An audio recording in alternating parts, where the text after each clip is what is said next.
नेपाल में अचानक ऐसा क्या हुआ कि देखते ही देखते सड़कें रणभूमि बन गई। आगजनी होने लगी, पथराव शुरू हो गया, पुलिस को फायरिंग करनी पड़ी और 2 लोगों की जान चली गई। एक छोटे से विवाद ने पूरे तराई मधेश इलाके को तनाव की आग में झोंक दिया है।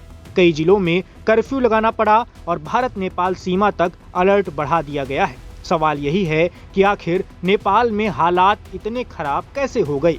पूरा मामला नेपाल के सुनसरी जिले से शुरू हुआ। रविवार को कांवड़ यात्रा निकाली जा रही थी। श्रद्धालु कोसी बैराज से जल लेकर लौट रहे थे। यात्रा के दौरान डीजे और लाउड स्पीकर तेज आवाज में बज रहे थे। इसी बात पर दूसरे समुदाय के कुछ लोगों ने आपत्ति जताई।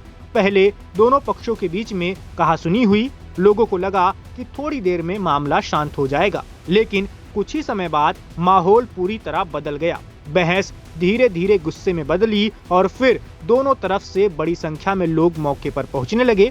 देखते ही देखते सड़क पर तनाव फैल गया। दोनों पक्ष आमने सामने आ गए। हालात इतने बिगड़ गए कि पथराव शुरू हो गया। इलाके में अफरा तफरी मच गई। दुकानों के शटर गिरने लगे और लोग अपनी जान बचाने के लिए इधर उधर भागने लगे।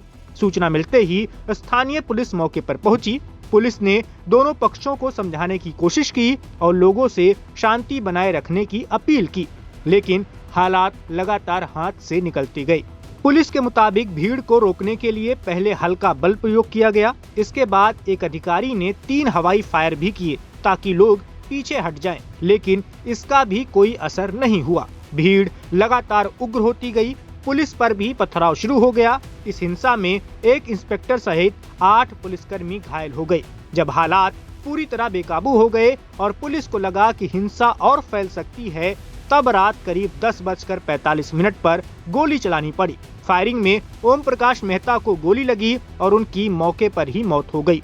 कई अन्य लोग भी घायल हुए। घायलों को अस्पताल पहुंचाया गया, लेकिन इलाज के दौरान जयप्रकाश मेहता ने भी दम तोड़ दिया। इसके साथ ही इस हिंसा में मरने वालों की संख्या 2 हो गई। मौत की खबर फैलते ही लोगों का गुस्सा और बढ़ गया। इसके बाद विरोध प्रदर्शन केवल सुनसरी तक सीमित नहीं रहे।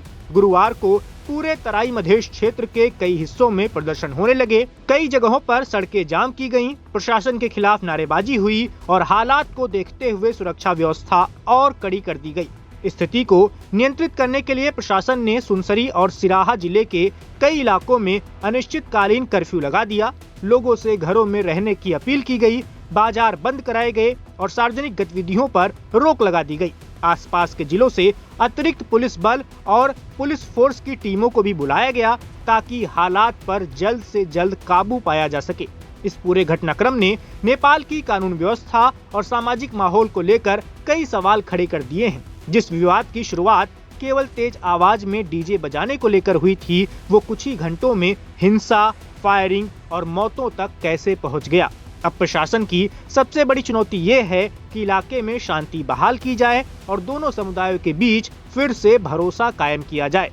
फिलहाल सुरक्षा बल लगातार गश्त कर रहे हैं, कर्फ्यू लागू है और पूरे घटनाक्रम पर प्रशासन की नजर बनी हुई है।